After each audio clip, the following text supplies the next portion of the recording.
the Canadian Pain Society and the Canadian Pain Coalition hosted the first ever Canadian Pain Summit in Ottawa, where more than 200 delegates, including consumers, caregivers, health professionals, scientists and educators, came together to discuss the National Pain Strategy for Canada. Initialement élaboré. First drafted by the Canadian Pain Society in 2010, the National Pain Strategy seeks to ensure that healthcare professionals have more training in pain management, are aware of alternative treatment options, and ensure that all Canadians have equal access to the care they require. The first national pain strategy is urgent, as 1 in 5 Canadians live with chronic pain every day, and pain accounts for up to 78% of emergency room visits. It's time for the federal government to show leadership and implement a national pain strategy to address the gaps that exist in pain management and to minimize its burden on Canadians living with pain, their families, and society. Hear, hear.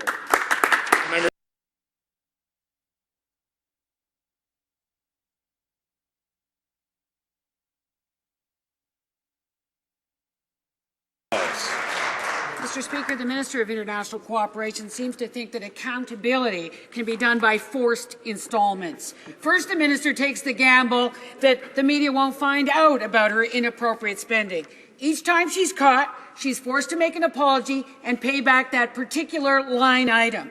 Canadians deserve to know the full extent of her extravagant ways. The minister clearly has no moral compass. Does she really believe that what's right is what she gets away with and what's wrong is what she gets caught doing? Yeah. The Honourable Parliamentary Secretary of the Government House Leader. Mr. Speaker, as we've said several times earlier in this week, the minister in question has apologized and she has repaid all of the inappropriate expenses. But I think more importantly, Mr. Speaker, is the fact that our government has reduced overall travel spending by ministers by over 15% from the previous Liberal government.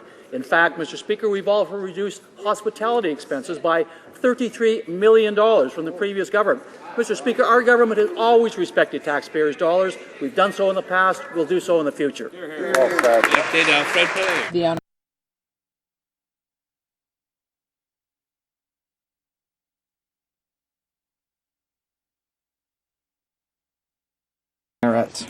Mr. Speaker, it's been almost 4 years since the Prime Minister stood in this House and promised healing and reconciliation for the Aboriginal people of Canada as part of the apology. Since that time, the government has acted in exactly the opposite direction.